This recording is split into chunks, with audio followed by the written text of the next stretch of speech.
किसी चाय की दुकान पर छोटू एक चाय इधर देना कहते हुए किसी को देखा है? या शायद आप खुद भी कभी ये बोल चुके हैं।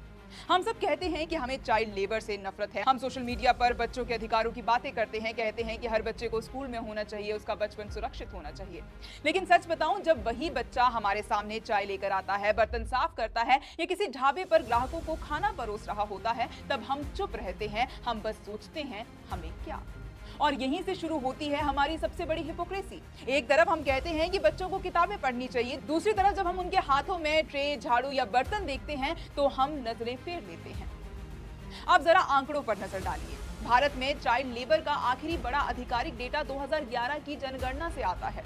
उस समय करीब 1 करोड़ बच्चे मजदूरी करते पाए गए थे। यानी 2025 तक सरकार के पास ये बताने के लिए नया डेटा ही नहीं है कि देश में कितने बच्चे आज मजदूरी कर रहे हैं। और जो अंतर्राष्ट्रीय रिपोर्ट्स हैं, जैसे ILO और यूनिसेफ, वो साफ इशारा करती हैं कि समस्या आज भी खत्म नहीं हुई है। असल में इसका बड़ा हिस्सा तो दिखाई भी नहीं देता। वो बच्चे जो चाय की दुकानों पर काम करते हैं, ढाबों में बर्तन धो रहे होते हैं, छोटे कारखानों में मजदूरी कर रहे होते हैं या घरों के अंदर घरेलू काम कर रहे हैं, इनमें से कई बच्चे किसी रिकॉर्ड में दर्ज ही नहीं होते हैं। अब सवाल ये है कि जब कानून मौजूद है तो फिर ये सब कैसे हो रहा है? चाइल्ड लेबर के खिलाफ कानून है, शिक्षा का अधिकार कानून भी है, सरकारी योजनाएं भी हैं। ये कोई छिपी हुई चीज नहीं है, सबको दिखता है, लेकिन सिस्टम अक्सर आंखें बंद कर बैठा रहता है।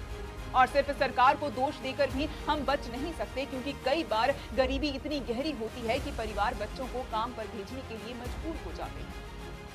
जब घर में खाने के पैसे नहीं होते, तब स्कूल की किताबें पीछे छूट जाती हैं। ऊपर से सरकारी स्कूलों की हालत ऐसी है कि कई बच्चे पढ़ाई बीच में छोड़ देते हैं और जो योजनाएं गरीब परिवारों तक पहुंचनी चाहिए, उनका फायदा भी अक्सर सही लोगों तक नहीं पहुंच पाता। लेकिन सबसे बड़ी समस्या फिर वही आकर खड़ी हो जाती है। जब तक जमीन पर सख्त कार्रवाई नहीं होगी, तब तक स्कूल बेहतर नहीं बनेंगे। जब तक गरीब परिवारों को असली सहारा नहीं मिलेगा, तब तक छोटू चाय परोसता रहेगा और हम बस देखते रहेंगे।